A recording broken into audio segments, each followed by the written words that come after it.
Good morning. My name is Dr. Benjamin Najeme.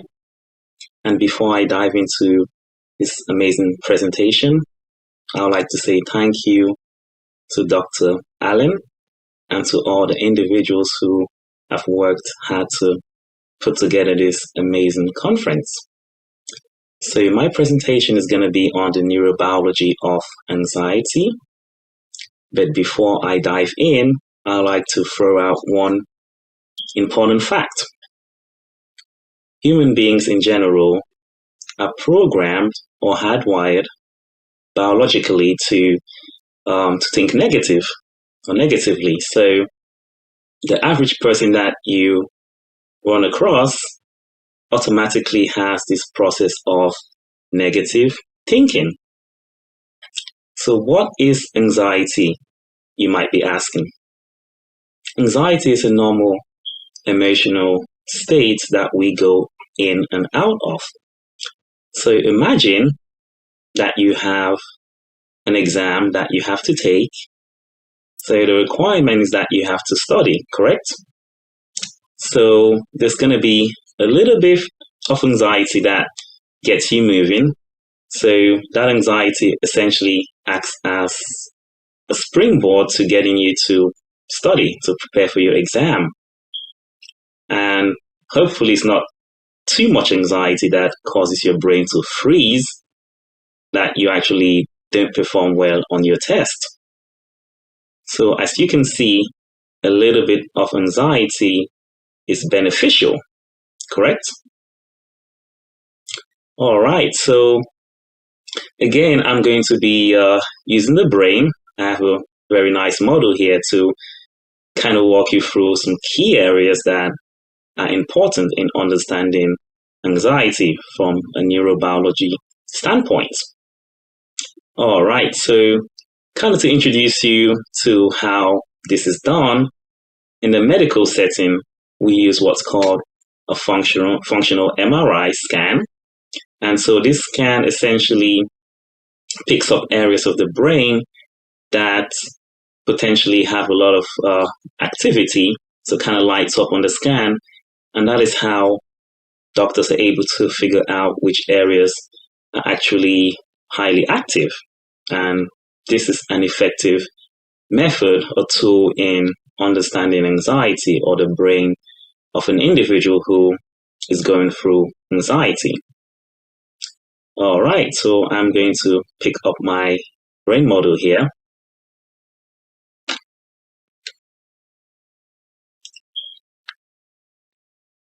All right, so here we have the brain, as you can see, and I'm just going to walk you through some basic structures.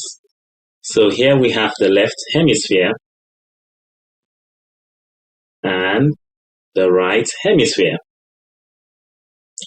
We have some frontal structures here, known as the prefrontal cortex.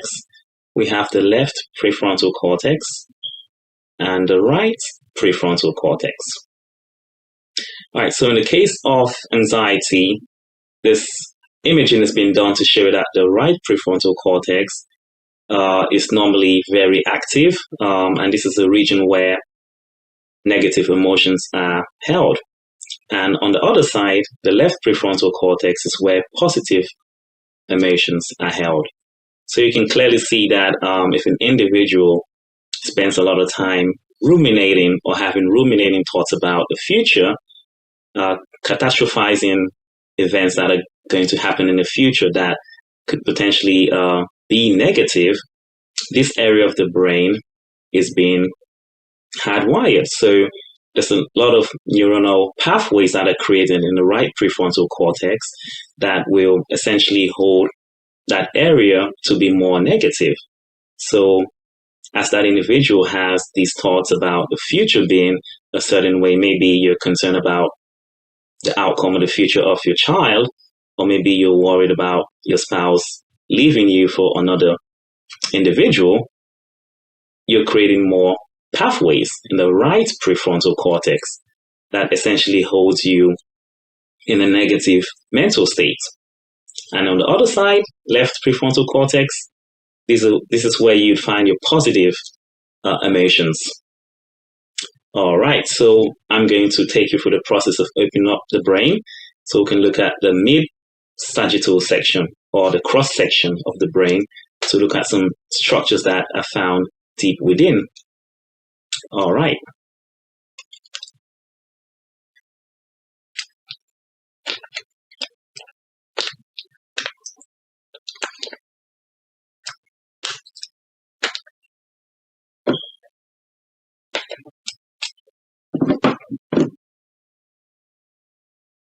All right, so here we have, it's called the mid-sagittal section, the cross section of the brain, and hopefully it's clear enough for you to see.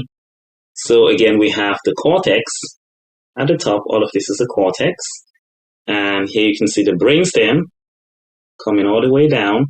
And if you look closely, you can see some major structures right here where I have the flashlight. And so what we're going to be looking at is number 21. Hopefully you can see this. This is called the thalamus.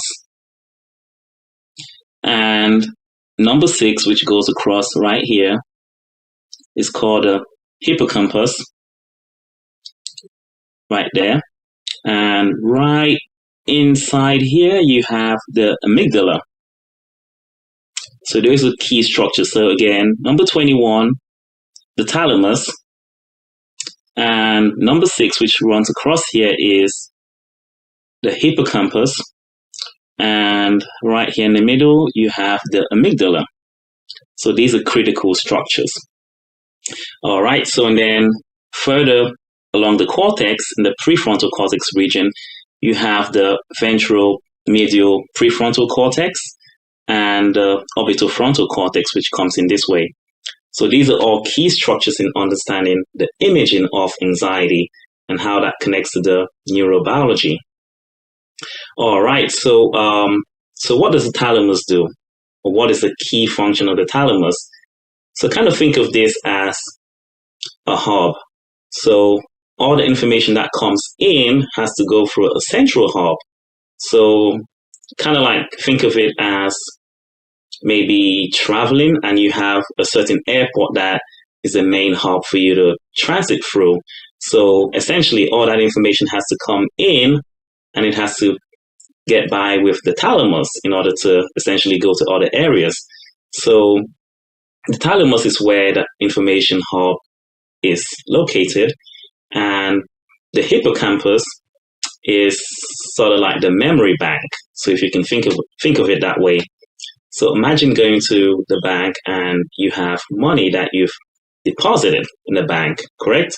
So you can essentially figure out what leaves your bank account and actually what comes into your bank account. So it is a nice way to kind of like scan through the brain to figure out potentially what memories that you've had in the past that are similar to what you're currently experiencing when you have an anxiety episode. So the hippocampus is extremely important in that sense. And then you have the amygdala, which is the fear center. So basically the fear and the worry center of the brain. So that's where that information gets relayed as well. And then it goes to other sections. And so kind of think of it this way. So if the basic senses that would become activated are number 1, the visual cortex, number 2, the thalamus, and number 3, the amygdala. So these areas would become activated when an individual is going through an episode of anxiety. So I would like to give you a nice description here. So think of a scenario where, let's say you're walking out and it's dark and maybe you decided to go hiking and all of a sudden a lion jumps in front of you. So what are your options? So either you run away, also known as a fight or flight, or you are able to take care of the lion, which I seriously doubt that. So the option is to run away, correct? And so by running away, you've already picked up information. So the first thing is that the visual cortex would grab onto that information, and then also maybe some sounds that you're hearing around the environment. So the auditory also picks up on the information. And all of this would go to the thalamus. And once that information gets to the thalamus, it gets relayed to the hippocampus, where your brain essentially is looking through that memory bank, scanning that memory bank to pick up on where you may have encountered a similar experience, maybe walking out at night and you saw other animals, perhaps. So once this information is being kind of, you surf through your memory bank, and hopefully you pick up similar information. If not, then again, all of that information gets sent to another area called cerebral cortex. So from the thalamus right here, number 21. So again, your visual cortex, all of that information comes into the thalamus, and then that gets relayed to the cerebral cortex. And this is where that information gets broken down. So it gets goes through that process of interpretation, and then it gets forwarded to the amygdala, right? So if anything else changes, let's say the prefrontal cortex, as I mentioned, the ventral medial prefrontal cortex and the orbital cortex. So if there is a change in the information that you would experience subsequently, that will be able to kind of short circuit this loop. So otherwise, that information comes into the thalamus and it goes into the cerebral cortex and it comes to the amygdala. So the amygdala basically has picked up that information, and this is where the fight or flight or heightened anxiety takes place in this region. And until that information is being counteracted, maybe you've experienced something else that tells you that this is no longer a threat, that goes to the thalamus, and then that goes to the hippocampus, and then it goes out. So that way you can stop that circuit. Otherwise, that information gets in, goes to that thalamus, to the hippocampus, to the cerebral cortex, and to the amygdala. So that is the loop that keeps individuals in that heightened state of anxiety, when that pattern just keeps on going, continuous pattern. And so that is how that works. And so the next system that is connected to this pathway here is the brainstem, where you have our automatic responses, things like, breathing, heart rate, and other things like just, that impulse to want to eat, sex, drive. And so all of these things are kind of located in that brainstem. And there's another system that is unique. It's called the reticular activating system, or the RAS. And so that system essentially acts as a filter. So I'm going to explain that. I have a nice model here to show you.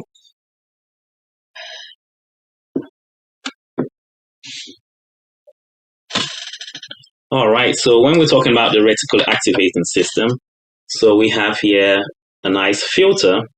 And so whatever substances come through this filter, the smaller items go through and the larger items would stay within the filter. So this system is similar to what the reticular activating system does. And so in a given period, we go through roughly 8 billion bits of information, and something has to filter that information, correct? All right. So imagine that all of that information were to be allowed to go through your system. That could easily overwhelm you, correct? All right. So information is filtered so that what we actually need goes through, and that is made known to us by our awareness. So most of that information that we kind of go through does not actually translate to us experiencing that. So it kind of gets pushed to the side, and we only experience that which we are constantly thinking about. So this plays a role in anxiety because the thoughts that we have and the associations that we make gets to this filter and it gets filtered out. So if we're panicking about the future, thinking about things that have not actually happened, maybe something that is just imagined, whether it's real or not, we're essentially creating situations whereby we can experience those very things, but obviously being filtered by the reticular activating system. So I'm going to give you a nice example here. About roughly 5 months ago, I decided to give myself a treat and I bought an Audi, which is a nice luxury car. So again, after spending many years in school, I decided, it's nice to finally get a treat, something that I enjoy. And, just to say, good job, Dr. Ben, you've worked very hard. So when I got that Audi, interestingly, ever since then, I would drive on the street and I would see other Audis. And I found it kind of strange because prior to that, I had no awareness of other cars driving around me that were Audis. So as soon as I focused or I became aware of my Audi, that enabled me to filter out other similar experiences. So I would see other Audis while driving. So this is a system whereby we can use it correctly so that we can filter out experiences that help us in our journey and help us to grow in Christ, rather than experiences that just only goes to show to the negative thoughts that we have and creating more negative thoughts. So basically, that's what the reticular activating system does. And if this system is damaged, that could potentially cause an individual to go unconscious. So it's kind of like the bridge between the conscious mind and the subconscious mind. So it kind of forms that bridge. And so it is an amazing system. All right. So some of the things that anxiety brings on is, as I mentioned, stress. And stress goes to, increased heart rate, things like breathing, sweating, and also an increased release of cortisol. So what does cortisol do to the body? Well, it causes a lot of damage. Increased cortisol can cause the brain to essentially shrink. And not only that, it can shut down our immune system. So I'm sure you've heard of stories of individuals who may have gotten an organ transplant. And so the doctors give them corticosteroids, correct? So that essentially works to cause the immune system not to overreact, causing that the organ to be rejected. So stress, cortisol, which is the body's stress hormone, can actually affect your immune system too by shutting it down. And again, certain brain structures would shrink. And so that is something to keep in mind when understanding the overall neurobiology of anxiety. And so we also, so a typical clinical scenario would be, let's say a patient comes in and they are experiencing lack of motivation, they're experiencing lack of focus, clarity of thought. So these are all things that happen in that region of the prefrontal cortex that I showed. And so structures such as that, once an individual is feeling lack of motivation, lack of focus and concentration, there's certain neurotransmitters, chemicals, and one of them is known as dopamine. So in that region of the prefrontal cortex, there's a lot of, there's dopamine, and in individuals that experience lack of motivation, lack of focus, and, the dopamine levels would be obviously lower in that region, the prefrontal cortex region. And going to the limbic system, which is right in the middle where I show the thalamus and all of those structures right there. An individual that experiences agitation, um, insomnia, and just ruminating thoughts that don't end. So your thoughts just keep on going.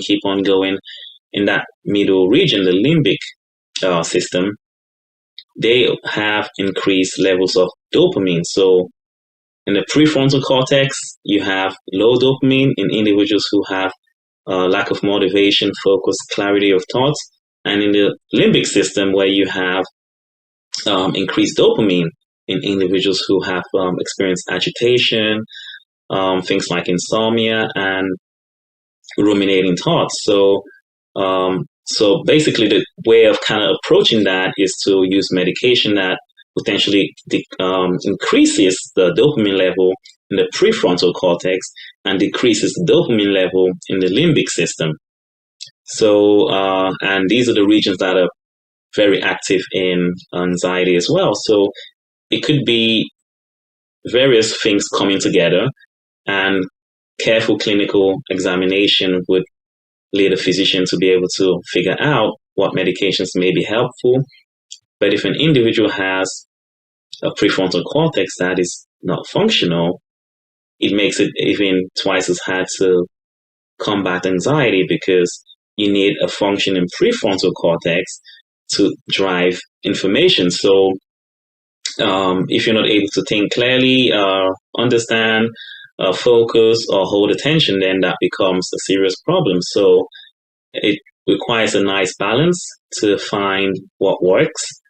And so this is, overall the format of how anxiety works in the brain, or the neurobiology of anxiety. So I would like to thank everyone for listening, and just leave you with one thing to ponder on. Proverbs 23:7 says, "As a man thinketh in his heart, so is he." God bless you.